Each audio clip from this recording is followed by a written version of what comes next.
मानसशास्त्रामध्ये प्रमॅक्स प्रिन्सिपल नावाचा सिद्धांत आहे।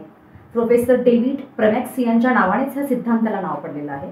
या सिद्धांतात असं म्हटलं गेलेलं आहे की जे वर्तन ज्या कृती हातून सतत घडत असतात, सोबतच कमी घडणाऱ्या वर्तन किंवा कृती याही अगदी सहजतेने घडू शकतात।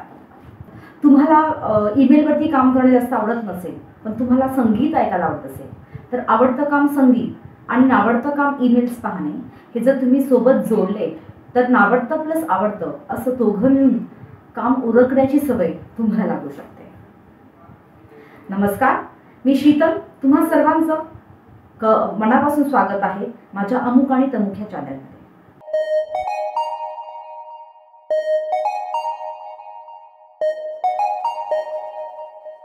ॲटॉमिक हॅबिट्स हे जे पुस्तक आहे त्याच्यातील दुसरा नियम की सवय आकर्षित बनवा याबद्दल आज मी बोलणार आहे।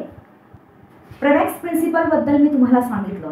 याचं छोटंसं उदाहरण, बायरन नावाचा आयर्लंडमधील एक इलेक्ट्रॉनिक्स इंजिनिअरचा विद्यार्थी होता। त्याला टीव्हीवर नेटफ्लिक्स पाहणे हे त्याला प्रचंड आवडत असे। शिवाय व्यायामही केला पाहिजे हे त्याला समजायचं, बट त्याला ते काम आवडत नसे।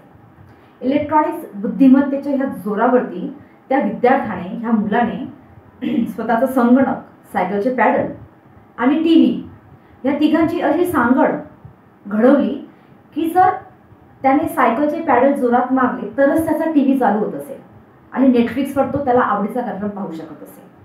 थोडाही त्याने पॅडलचा स्पीड कमी केला तर तो त्याचा टीव्ही आपोआप बंद होऊन जात असेल। एक सुंदर उदाहरण लेखकाने दिलेलं आहे। याच्यावरून लेखकाला हेच नमूद करायचं आहे की आवडतं काम आणि नावडतं काम या दोघांची जर सुंदर सांगड तुम्ही घातली तर अगदी आनंदाने तुम्ही दोघंही सवय लावण्याची आकर्षक सवय स्वतःला लावू शकता।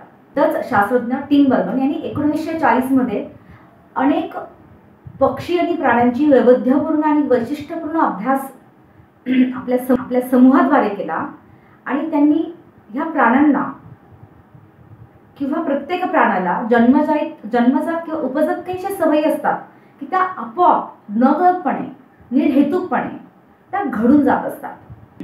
एका संशोधनात टिनबर्ग यांनी जे पक्षी असतात, समुद्री पक्षी, जेव्हा त्यांची वाढ पूर्ण होते तर त्यांचा चोच, याला मादी जी असते, पक्ष्यांची आई जी असते, तिच्या चोचेला लाल रंगाचा ठिपका असतो। याचा पूर्ण अभ्यास टिनबर्ग यांनी केला होता की जेव्हा ती लाल ठिपका त्या पक्ष्यांना, अंड्यातल्या पक्ष्यांना दिसतो, छोट्या पक्षींना, तेव्हा ते आपोआप आकर्षित होतात त्या टिपक्याकडे की ती त्यांची आई म्हणून, आणि त्या टिपक्याला ते चोचे मारतात। टिनबर्ग यांनी कागदी डोके बनवलेत आणि त्याला लाल टिपके दिले। त्यांना पूर्ण खात्री होती की ही पक्ष्यांची जी पिल्लं आहेत ते नक्कीच याला चोचे मारणार नाहीत, पण नेमकं झालं उलटं। उपजत काही सवयी असतात ह्या नियमाप्रमाणे त्या छोट्या पक्षींची जी पिल्लं होती त्यांना फक्त लाल टिपका दिसला, ती डोके कागदी आहेत की खरोखरची आहेत हे याचा विचार न करता त्यांनी फक्त लाल टिपक्याला त्या आकर्षित झाले आणि त्याला ते टोचे मारू लागले की जशी त्यांची आईच त्यांना आकर्षित करत आहे। काही ठिकाणी टिनबर्गन यांनी लाल रंगाची जी टिपके आहे ती मोठ्या स्वरूपात दिली होती, तर तितक्या जास्त उत्साहाने उफाळून ती पक्ष्यांची पिल्लं त्या लाल टिपक्याला टोचे मारत होती। अशा अनेक जातीच्या आणि अनेक नर आणि मादीवर पक्ष्यांच्या वरती ह्या टिनबर्गन सरांनी अभ्यास पूर्ण केलेला आहे।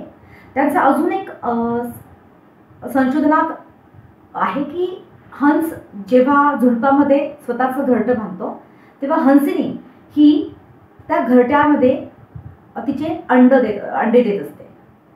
चुकून तिचा पायाचा धक्का लागला आणि जर ते अंडे बाहेर पडलेत घरट्याच्या, तर ती तिच्या उपजत सवयी ह्या नियमाप्रमाणे पायाने ते अंडे, गोल आकाराची अंडी आतमध्ये ओढण्याचा प्रयत्न करत असते। कधी कधी ते अंडे नसून दुसऱ्या गोल आकाराची कोणतीही वस्तू असली तरी ती हंसिनी त्याला अंड समजून आपल्या घरट्याच्या आतमध्ये खेचण्याचा प्रयत्न करत असते। टिनबर्गन सरांनी केलेल्या वैविध्यपूर्ण संशोधनासाठी त्यांना नोबेल पारितोषिक देखील मिळालेलं आहे। अशाच रीतीने प्रत्येक प्राण्याचा मेंदू उपजत गुणांनी समृद्ध असतो। त्याला अशाच काही सवयी असतात की त्या नकळतपणे त्याच्याकडून घडत असतात. फार पूर्वीच्या काळापासून, जसा आपले आदिमानव होते, ती काळापासून अन्नाचा शोध घेत घेत समूहात राहून राहून जे मिळेल ते अन्न भक्ष्य करून त्या अन्नाच्या जोरावर जिवंत राहण्याचा प्रयत्न मनुष्य प्राणी करत आलेला आहे. गोड, खारट, आंबट, तुरट अशा वेगळ्या चवी ह्या मनुष्याला कायम आकर्षित करण्याचा प्रयत्न करत असतात. पण तो पूर्वीचा जो काळ होता तेव्हा ह्या चवींना फारसं महत्त्व न देता फक्त जे मिळेल त्यावर जिवंत राहण्याचा प्रयत्न मनुष्य प्राणी हा करत होता. हळूहळू काळ बदलत गेला आणि आजच्या काळात जर तुम्ही बघितलं तर गोड, साखर, तिखट, चमचमीत, स्निग्ध, ज्याच्यामध्ये जास्त कॅलरीज, जास्त उष्मांक आहे, ह्या चवीला न जाणे का कायमच उत्तेजित असणारी ही चव मनुष्य प्राणाला आकर्षित करत असते. विविध कंपन्यांनी याचा फायदा घेतलेला आपल्याला दिसेल. मोठे मोठे पोस्टर्स, खूप मोठे मोठे ब्रँडिंग, खूप कलरमध्ये असलेले त्यांचे फोटोज, अन्नपदार्थांचे ऑफर्स, याला आपण कायम भुरळ घालत असतो. कायम खाऊनही त्या चविष्ट वस्तूंचा लुसलुशीतपणा, चमचमीतपणा, खमंगपणा आपल्याला आकर्षित करत असतो. त्याच्याने आपलं वजन वाढलं तरीही न कळतपणे त्या वस्तूंकडे, त्या अन्नाकडे आपण कायम आकर्षित होत असतो.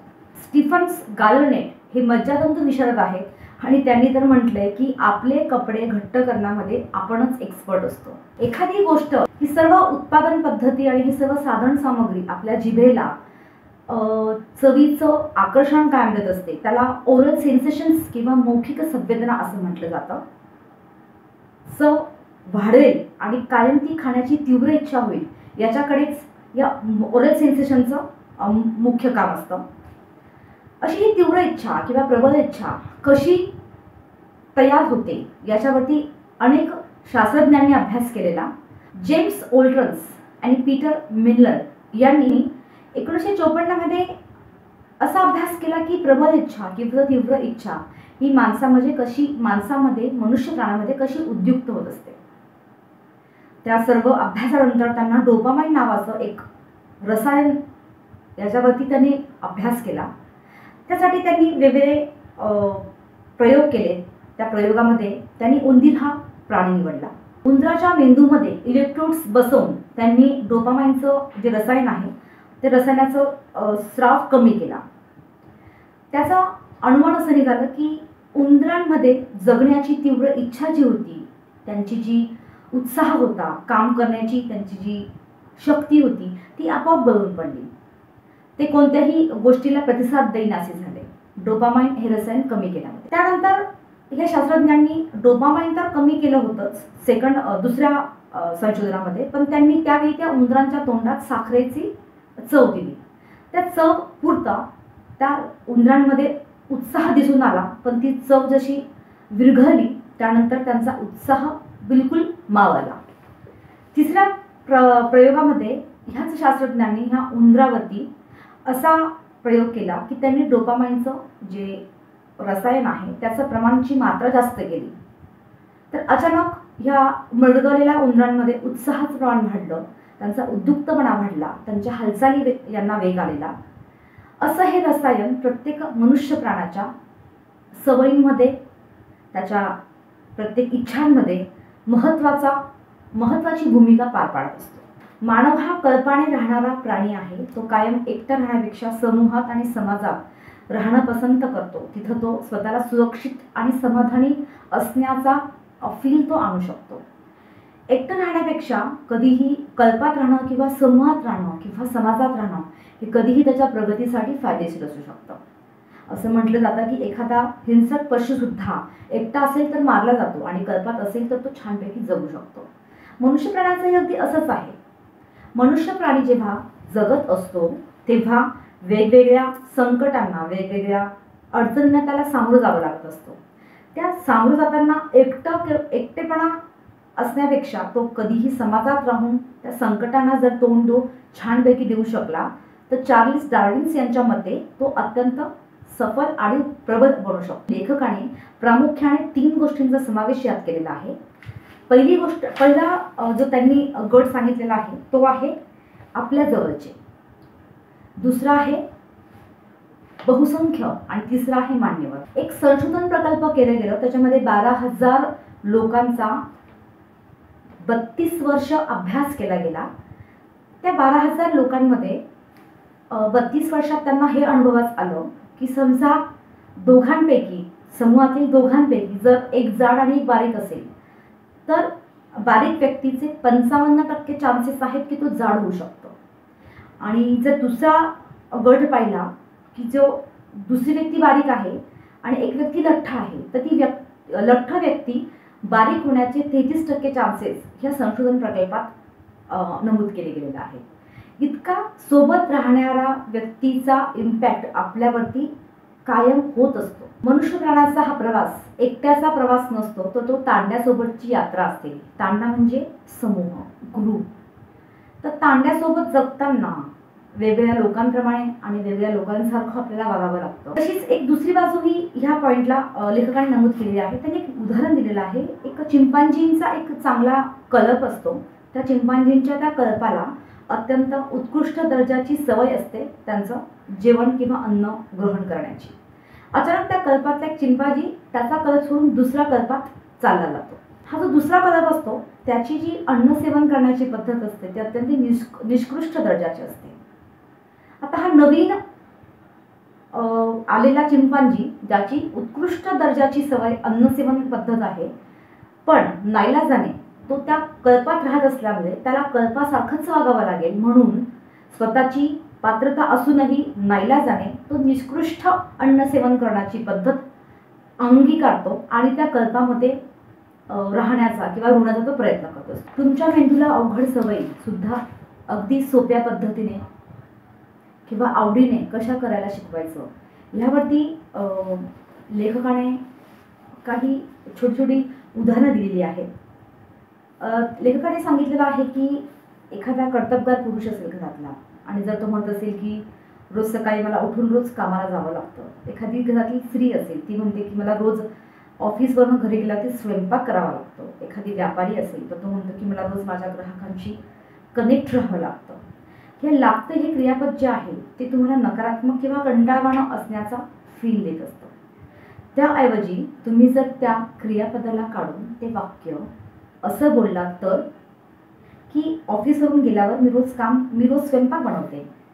मला व्यवसाय वाढवण्यासाठी कायम ग्राहकाशी कनेक्ट राहणं माझं काम आहे. रोज सकाळी उठून मी ऑफिसला जातो. ही जे वाक्यातला एक शब्द जो नकारात्मक होता, कंटाळवाणा तुम्हाला वाटत आहे ते काम हे व्यक्त करत होता, जर तो तुम्ही काढून टाकला तर आपोआप त्या वाक्यातील भाव, सकारात्मक भाव तुमच्या मेंदूपर्यंत पोहोचून ते काम तुम्हाला आवडायला लागेल. ते काम तुम्ही तितक्याच आवडीने आणि तितक्याच हसत खेळत पूर्ण करण्याचा प्रयत्न तुम्ही करत राहा.